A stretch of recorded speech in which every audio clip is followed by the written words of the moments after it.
What is the EYFS, the Early Years Foundation stage? It's probably the most important document that you need to familiarise yourself with if you work in childcare and educate young children under 5. The Statutory Framework for the EYFS sets the standards for promoting learning, development and the safety of children from birth to 5 in Ofsted registered settings. The EYFS sets the legal requirements that registered settings need to adhere to, which include the learning and development requirements, which are the specific areas of learning and development which should guide the experiences and activities that you offer. The assessment requirements, which guides you of how you measure your children's development, which guides you on how to measure your children's progress and what feedback you should give to parents and carers. And finally, the safeguarding and welfare requirements, which gives you information on what you must do in order to keep children safe and promote their welfare. So that's a brief synopsis of what the EYFS is, but we'll go into more about what is the EYFS and how it affects your children in this video. But first, welcome to the channel.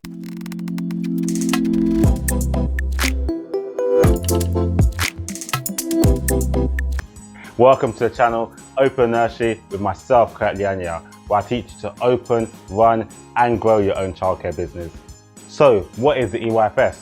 The EYFS is short for the Early Years Foundation stage and is a series of guidelines on the learning and development of children up to 5 years old. The EYFS applies in England to all Ofsted registered settings. In Scotland, they have the Early Years Curriculum for Excellence. In Wales, they have the Foundation phase. And in Northern Ireland, they have the Curriculum Guidance for Preschool Education. In England, these guidelines are created by the government, and it is mandatory that all paid nurseries and childminders follow the standards that are set in the EYFS. Schools also follow the EYFS whilst in preschool before moving on to the Key Stage 1 curriculum in Year 1. As this is the first stage of children's learning and development, most learning targets are set through games and activities. Each child's progress is monitored by an early practitioner or healthcare visitor when they are aged 2, 3 and 5. As mentioned in the intro, the EYFS covers 3 key areas: the learning and development requirements, the assessment requirements and the safeguarding and welfare requirements. Firstly, we'll go over the main area, which is the learning and development requirements. This is essentially the curriculum for under 5s.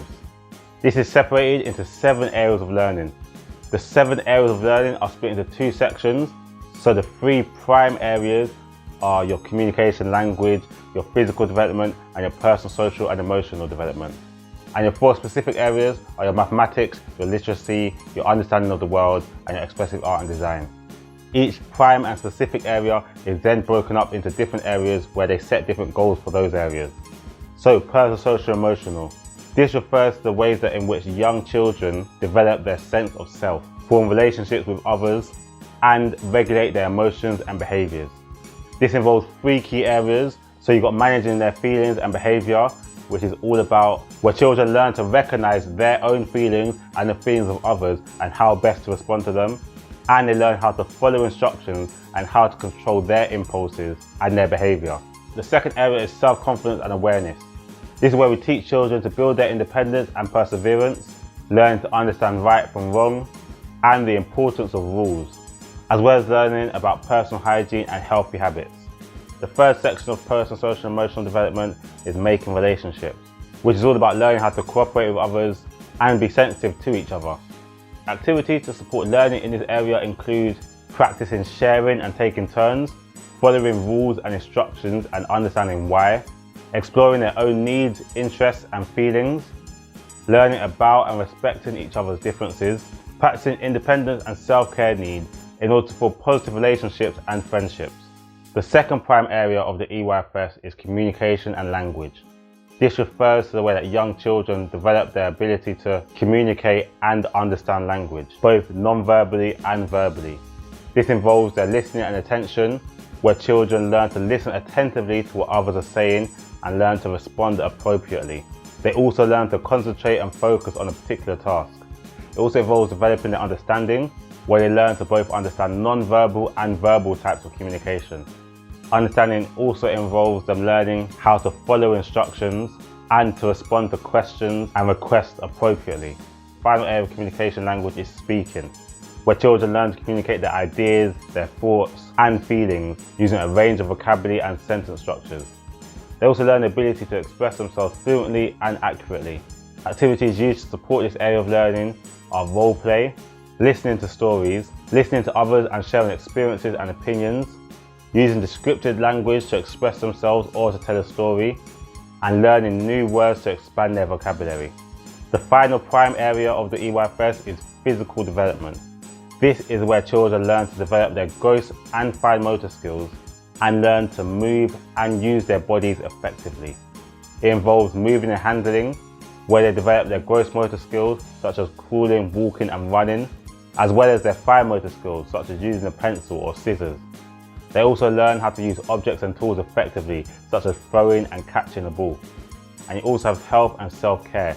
This is all about learning healthy habits such as washing their hands and brushing their teeth, as well as developing the ability to take care of themselves, such as dressing and feeding themselves. Activities to support this area include games that involve running, jumping, throwing and catching, using equipment such as climbing frames. Older children might discuss healthy living and how they feel after exercise, encouraging eating independently and using cutlery, as well as activities such as drawing, painting, cutting and crafts. You also have the specific areas of learning, starting with mathematics. This is all about numbers, problem solving and critical thinking. Here children will be looking at numbers. We as practitioners will be helping children to get an understanding of numbers and counting, learning about mathematical symbols and concepts like addition and subtraction, as well as looking at shapes, space and measure, where children develop these concepts and start using mathematical language and concepts and begin to compare objects and quantities. They also learn about time and money and how to measure and estimate length, weight and volumes. Activities to support this area of learning include counting, identifying and drawing shapes, adding, subtracting, multiplying and dividing using objects, and learning about weights and measures. In the EYFS curriculum, children are also taught about literacy, which involves enhancing their skills in reading, writing, and communicating effectively with others using language. Activities to support this include singing nursery rhymes to explore rhyme and syllables, learning the alphabet and digraph sounds verbally, matching sounds with letters of the alphabet, writing from letters, their names and other simple words. Understanding the world, another specific area of the EYFS, is all about developing children's understanding of different places, people and the environment, and it includes people and communities, which is about learning about the people and the community around them, including their own families, cultural backgrounds, social norms and values. They also learn about different occupations and roles and about the diversity of people and communities in the world. Another section in understanding the world is the world. They develop their understanding of the physical world, including natural phenomena such as weather, plants and animals. They also learn about the built environment, such as homes, buildings and infrastructure, as well as learning about the impact of human activity on the environment. And finally, in understanding the world, you have technology, which is all about learning about and how to use different forms of technology. Activities to support understanding the world include exploring their senses of sight, smell, touch, hearing and taste, learning about nature and seasons. This often involves a lot of outdoor learning, exploring things like maps, exploring different cultures and religions, doing practical experiments with science, so for example, seeing whether an object will float in water, as well as using a variety of different technology like phones, computers, tablets, etc. The final area of learning in your EYFS is Expressive Art and Design, which is all about developing children's creativity and their imagination through a variety of diverse forms of artistic expression. This involves exploring using media and materials. Here children advance their skills to investigate and utilize various materials and resources such as paint, clay and digital media to articulate their concepts and emotions, as well as being imaginative. They do this by partaking in activities such as role play and storytelling, as well as crafting their own art forms and designs. Through this, children nurture their own creativity and imagination.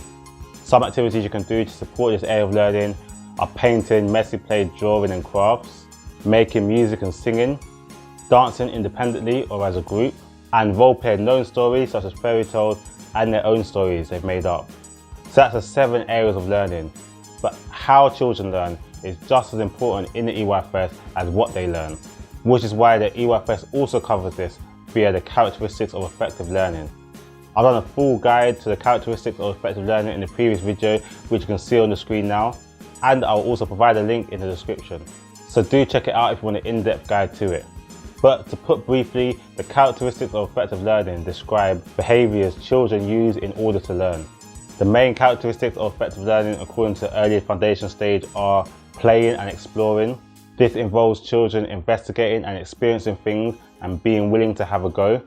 Active learning, where children concentrate and keep on trying if they face difficulties and enjoy achievements. And creating and thinking critically, where children have and develop their own ideas, make links between ideas, and develop strategies for doing things. The way a child engages with the environment and other people will help develop their learning. So that's the biggest area of the EYFS, the learning and development requirements. The second area of the EYFS is the assessment requirements. Assessments play an important part in helping parents, carers and practitioners to recognise children's progress, understand their needs, and to plan activities to support them. Ongoing assessments, also known as formative assessments, are an important part of the learning and development process. It involves practitioners knowing children's level of achievement and interests, and then shaping and moulding teaching and learning experiences for each child reflecting that knowledge. Assessments differ between each nursery or setting, and different places will assess children at different periods. For example, some may do it monthly and others may do it termly, though there are some periods where children must be assessed according to the EYFS. Generally, only one of these takes place while children are of nursery age, which is a 2-year progress check. This places a legal requirement on childcare providers to undertake a review of children's progress in the primary areas of learning, so your communication, your physical development and your personal, social and emotional development between the ages of 2 and 3, and then to share this assessment with parents and any other relevant professionals. The other 2 mandatory assessments generally take place once a child has started school. So you have one within the first 6 weeks of a child starting reception and another in the final term of when the child turns 5. The final area of the EYFS is the safeguarding and welfare requirements. This area guides early years providers on the rules and guidance that they must or should follow in order to keep children safe whilst at nursery, at childminders or any other childcare provider.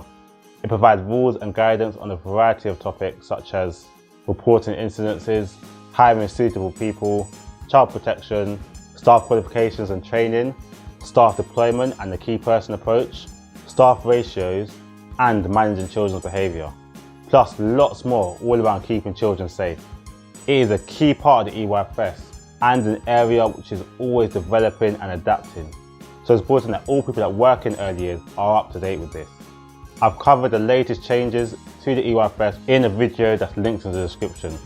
But to summarise, the EYFS Statutory Framework emphasises the importance of providing children a stimulating and nurturing environment to support their learning and development.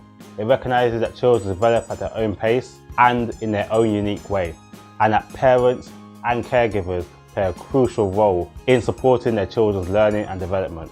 So that's the complete guide to the EYFS. I hope you found it useful. If you did, do let me know in the comments. Feel free to ask any questions there too. And don't forget to like the video, especially as you've got this far. And if you haven't already, make sure you subscribe. I post regular videos all to help support you in your childcare career.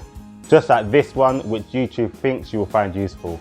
So God bless, and I'll see you in the next video.